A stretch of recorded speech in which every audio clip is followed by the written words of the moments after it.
तो फिल्म की शुरुआत होती है और एक आवाज़ हमें कैनिबल्स के बारे में बताती है। ये एक ट्राइब था जो इंसानों का गोश्त खाया करते थे।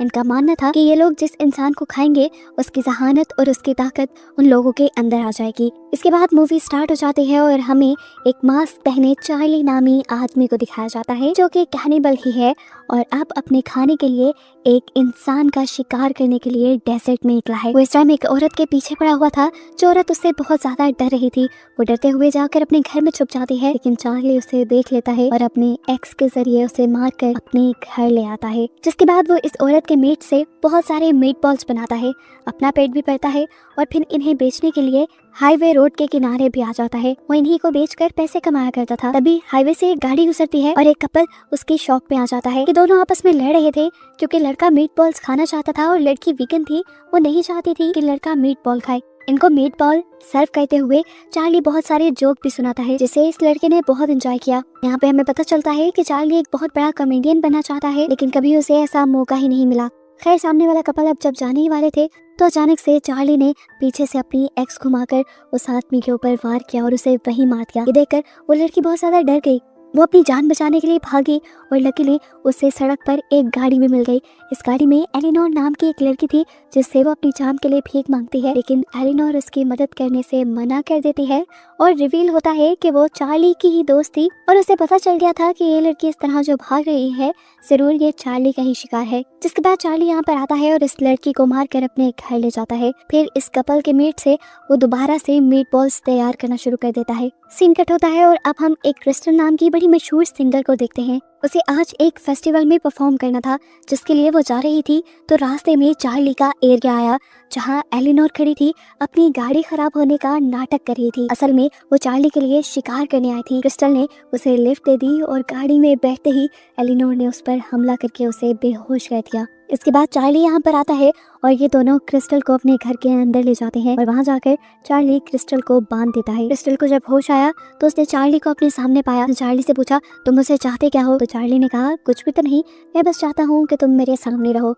ये कहने के बाद उसने क्रिस्टल को बहुत सारे जोक्स सुनाए और क्रिस्टल को समझ नहीं आई कि किडनैपर उसे जोक्स क्यों बैठकर सुना रहा है। क्रिस्टल यहाँ पर चार्ली से कहती है कि मैं तुम्हें मारकर भाग जाऊंगी, लेकिन चार्ली उसकी बात का कोई जवाब नहीं देता और खाना खाने बैठ जाता है। यहाँ पर अब हम शेरिफ लीवर को देखते हैं जिसे खबर मिली थी कि क्रिस्टल डेजर्ट साइड पे गायब हुई है। वो क्रिस्टल की तलाश में था, इसीलिए वो चार्ली का घर भी नॉक करता है, लेकिन चार्ली साफ मना कर देता है कि वो किसी क्रिस्टल नाम की लड़की को नहीं जानता और इस घर में वो अकेला रहता है। अब शेरिफ को कोई शक न हो, वो शेरिफ को अपने घर के अंदर भी ले आया था और यहाँ पर उसने शेरिफ को बहुत सारे जोक्स भी सुनाए, जिसकी वजह से ये दोनों आपस में काफी फ्रैंक हो गए। कुछ देर बाद चार्ली टीवी देखने के लिए बैठ जाता है जहाँ पर उसे एक क्लब की ऐड नजर आती है। ये क्लब सबको ओपन माइक का मौका दे रहा था। यहाँ पर सभी कॉमेडियन आके स्टैंड अप कॉमेडी कर सकते थे। चार्ली जो हमेशा से एक बड़ा कॉमेडियन बनना चाहता था, उसके लिए ये बहुत ही अच्छा मौका था।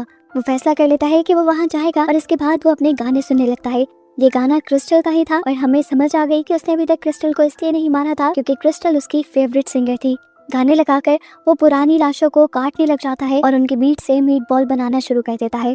तभी एलिनोर उसके घर आती है और इससे ख्वाहिश करती है कि मुझे क्रिस्टल के मीट बॉल्स खाने हैं, जिस पर चार्ली ने उसे बताया कि अभी तक उसने क्रिस्टल को मारा ही नहीं है। इसके बाद जब चार्ली क्रिस्टल से मिलने के लिए जाता है तो क्रिस्टल उसके ऊपर बहुत गुस्सा करती है और उसकी बातों से तंग आकर चार्ली उसके मुंह पे टेप लगा देता है। वो अब खाना खाने के लिए टीवी ऑन करता है जहां न्यूज़ में क्रिस्टल के गायब होने की खबर चल रही थी। क्रिस्टल बहुत मशहूर जो थी और ये खबर सुनकर चार्ली बुरी तरह हंस रहा था जैसे ये कोई बहुत बड़ा मजाक हो। अगले दिन हमें इसी डेजर्ट में दो आदमियों को दिखाया जाता है। वो दोनों शायद चोर थे और पहले कोई कीमती चीज इसी डेजर्ट में छुपा कर गए थे और आज ये लोग वो चीज वापस लेने आए, लेकिन बहुत खुदाई के बाद इन्हें अपना खजाना नहीं मिला। इन्हें सामने चार्ली का घर नजर आया और लगा कि जरूर इस घर में रहने वाले आदमी ने ही उनका सामान चुराया होगा। यहाँ हम देखते हैं कि सच में वो चीज चार्ली के पास ही थी। वो चीज क्या थी ये तो नहीं दिखाया जाता, लेकिन उस चीज को चार्ली देखकर कह रहा था कि ये सब तो इलीगल है। इतनी देर में वो दोनों आदमी भी चार्ली के घर के अंदर जाने के लिए बढ़ गए, जहाँ जाकर ये लोग क्रिस्टल को बंधा हुआ पाते हैं। उसे देखकर ये दोनों हंसने लगे, जबकि क्रिस्टल ने इन दोनों को वार्न किया कि यहाँ से भाग जाओ, लेकिन ये लोग जब उसकी नहीं सुनते तो यहाँ पर चार्ली आ जाता है और इन दोनों में से एक आदमी के ऊपर हमला करके उसे मार डालता है। दूसरा आदमी ये देखकर अपनी जान बचाने के लिए भागता है, लेकिन चार्ली भागते हुए बाहर आता है और उस पर भी हमला करके उसे भी मार डालता है।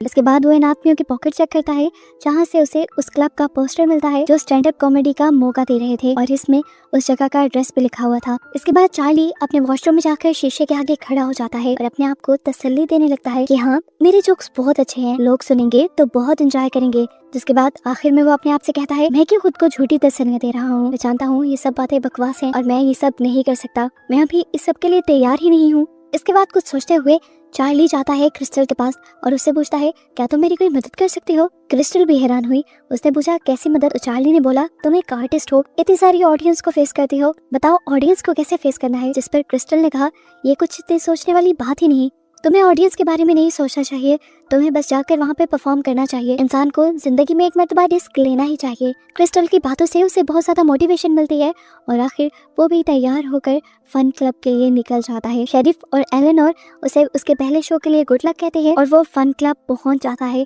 अपने अजीबो गरीब हुलिये के साथ। उसके कपड़े खून से सने हुए थे और उसकी बॉडी पे भी खून था। वो अपना हुलिया कैनिबल्स वाला बना कर आया था और उसने अपना नाम भी यहाँ पर कैनिबल कॉमेडियन के नाम से रजिस्टर करवाया था। उससे पहले यहाँ पर बहुत से लोग जोक्स लिख कर आए थे, वो लोग अपनी परफॉर्मेंस देते हैं जिनको लोग काफी एंजॉय करते हैं और उसके बाद फाइनली चार्ली की भी बारी आ जाती है। उसके जोक्स से सभी लोग बहुत ज्यादा इम्प्रेस हुए थे, सबने उसके जोक्स बहुत एंजॉय किए, यहाँ तक कि उससे पहला कॉमेडियन जिसने यहाँ पे परफॉर्म किया था वो भी उसके जोक से बहुत ज्यादा इम्प्रेस हुआ था और ये फन क्लब भी उसी का था। चार्ली से इम्प्रेस होकर वो उसे अगले हफ्ते के शो के लिए भी इनवाइट कर लेता है। अब क्योंकि उसके जोक्स कैनिबल्स वाले थे तो उसने मजाक मजाक में कह दिया कि अगली मर्तबा तुम अपने साथ डेड बॉडी भी ले आना, और ये बात चार्ली ने सीरियसली ली। अब एक हफ्ते बाद का सीन दिखाया जाता है, वो सच में एक डेड बॉडी लेकर उस फन क्लब के लिए निकल चुका था। चार्ली को देखकर वो लड़का कहता है, अरे वाह, तुम तो सच में एक डेड बॉडी ले आए, मैंने तो बस वो मजाक में कहा था। इन सबको अभी भी लग रहा था कि ये डेड बॉडी नकली है और सिर्फ उसके शो का पार्ट है। कोई ये नहीं जानता था कि ये असली डेड बॉडी है। इस डेड बॉडी ने चार्ली के शो को 4 चांद लगा दिए थे, उसके शो में जैसे जान डाल दी थी। उसके जोक्स अब बिल्कुल लाइवली महसूस हो रहे थे जिनको ऑडियंस पहले से भी ज्यादा एंजॉय कर रही थी। इस शो के बाद तो वो कैनिबल कॉमेडियन के नाम से बहुत ज्यादा मशहूर हो जाता है। आज के इस इवेंट के बाद तो वो बहुत ज्यादा खुश था। वो घर आया तो उसने आते ही क्रिस्टल को भी खोल दिया क्योंकि वो बहुत खुश था।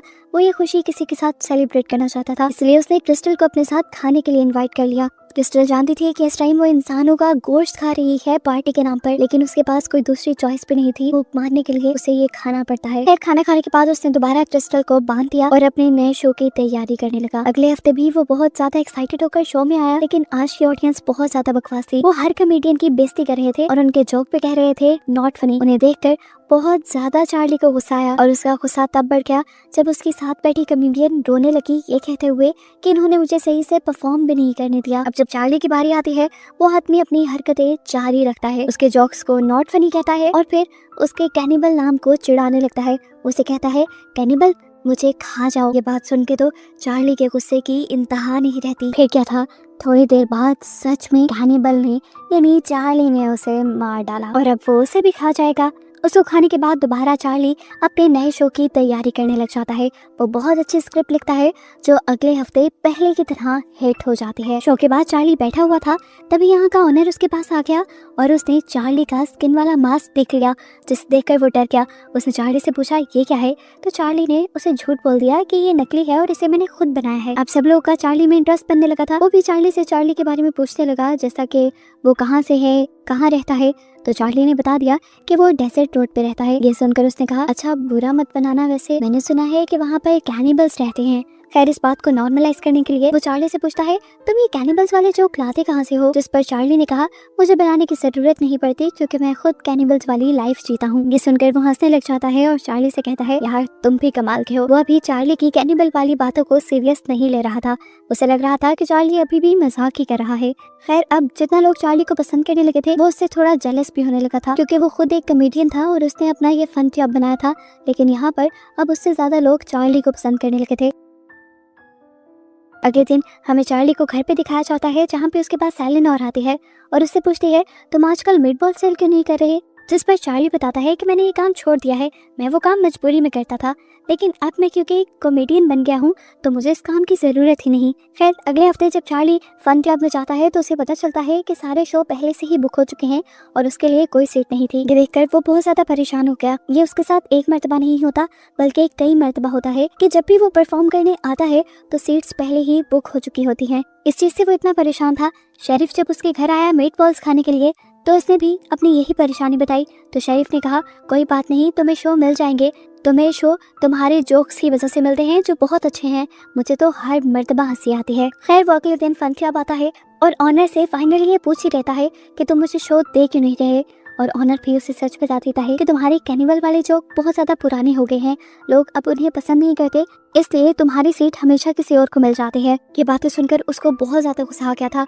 वो आकर ये सारा गुस्सा क्रिस्टल पे उतारता है और उसे कहता है मुझे तुम्हारी बात सुननी ही नहीं चाहिए थी, तुम्हारी बात सुनकर मैं वहाँ पे गया, लेकिन देखो क्या किया, लोगों ने अब मुझे पसंद करना बंद कर दिया है। चार्ली इतना डिसहार्ट हो गया था कि वो क्रिस्टल से कहता है मैं नाकाम हूँ, मुझे मर जाना चाहिए, लेकिन क्रिस्टल यहाँ दोबारा उसे हौसला देती है कि नहीं तुम्हारे जोक्स काफी अच्छे हैं। और ये बात सच भी थी। हमें पता चला वो ऑनर असल में चार्ली के ही जोक्स को कॉपी करके एक बड़ा शो परफॉर्म करने की तैयारी कर रहा था। उसका दोस्त उसे ऐसा करने से मना करता है, लेकिन कैरी उसे ये कहते हुए चुप करवा देता है कि तुम मेरे असिस्टेंट हो और यहाँ पे वही होगा जो मैं कहूँगा। वो अब चार्ली वाला कैनिबल वाला हुलिया बनाकर चार्ली के ही जोक्स परफॉर्म करने की कोशिश करता है। हम देखते हैं कि आज के शो में शेरिफ भी आया हुआ था जो उस लड़के को देखकर पहचान जाता है कि उसने चार्ली वाला हुलिया बनाया है और वो चार्ली के ही जोक सुना रहा है, क्योंकि ये सारे जोक चार्ली पहले उसे सुना चुका था। इसी चीज की खबर उसने जल्दी से फोन करके चार्ली को दे दी। ये बात सुनकर अब चार्ली के भी गुस्से की दहा नहीं रहती। वो लड़का अब अपने इस बड़े से शो के लिए एक एड भी रिकॉर्ड करने लग जाता है। पता चलता है कि वो अपना ग्रैंड शो भी प्लान कर रहा था, कहीं और नहीं बल्कि डेजर्ट रोड पे, जो कैनिबल रोड के नाम से भी मशहूर था, यानी चार्ली के घर के आसपास। अब चार्ली तो हुआ गुस्से से पागल, बदले की आग उसमें जल गई और वो अपना बदला कैसे लेता है ये भी हम देख चुके हैं। रात में वो लड़का जैसे ही अपने क्लब से बाहर निकलता है अपने घर जाने के लिए तो चार्ली उसके पीछे पड़ जाता है, एकदम से उसके ऊपर हमला करता है और उसके पाँव जख्मी करते हुए उसे पकड़कर घर ले आता है। चार्ली का घर देखकर ये आदमी हैरान परेशान रह जाता है क्योंकि वहाँ पे डेड बॉडीज रखी हुई थी। उसने चार्ली से कहा मैं तो तुम्हारी बातों को सीरियस लेता ही नहीं था, लेकिन तुम तो सच में एक कैनिबल निकले। वो अब चार्ली से अपनी जान की भीख मांगने लगता है और कहता है कि मैं तुम्हें अपना फन क्लब देने के लिए भी तैयार हूँ। चार्ली का ये पॉइंट था ही नहीं। चार्ली ने उससे पूछा आखिर तुम मुझसे क्या चाहते हो, तुमने मुझे परफॉर्म करने क्यों नहीं दिया? तो उसने बताया कि मैं एक बहुत मशहूर कॉमेडियन था, लेकिन तुम्हारे आने के बाद से लोगों ने मेरे शो देखना बंद कर दिया, इसीलिए मैंने तुम्हारा आइडिया चुराने का फैसला किया और तुम्हारे कैनिबल जोक्स को कॉपी करने का डिसाइड किया, जिससे मुझे अच्छी कवरेज मिलती और मेरी रेपुटेशन अच्छी हो जाती। तुम्हें तो ज्यादा लोग जानते भी नहीं, कोई मुझ पर कॉपी करने का इल्जाम भी ना लगाता। चार्ली अभी परेशानी बैठा था कि पीछे से हमें दिखाया गया कि क्रिस्टल ने अपने आप को छुड़वा लिया और मौका देखते ही चार्ली के ऊपर हमला करके वो यहाँ से भाग गई। यहाँ से जाने से पहले उसने बहुत सी चीजें रिकॉर्ड की हुई थी एक टेप में, जो फिर थोड़ी देर बाद चार्ली ने सुनी। क्रिस्टल ने कहा था मैंने कहा था ना कि मैं तुम्हें मारकर भाग जाऊंगी, देखो मैं भाग गई। हम देखते हैं कि क्रिस्टल वहीं पर आई थी जहाँ पर चार्ली जोक्स परफॉर्म करता था और अब वो जोक परफॉर्म करने लगी थी। ऐसा भी मुमकिन था कि क्रिस्टल भी एक कैनिबल हो। इसी शो को देखने के लिए यहाँ एलेनोर भी आई हुई थी और चार्ली के घर पे हम देखते हैं कि शेरिफ भी आ गया था, जिससे वो लड़का अपनी जान की भीख मांगता है, लेकिन शेरिफ उसकी मदद नहीं करता, यानी वो भी चार्ली का साथ देता है। वो वीकेंड पे चार्ली उस आदमी को मार देता है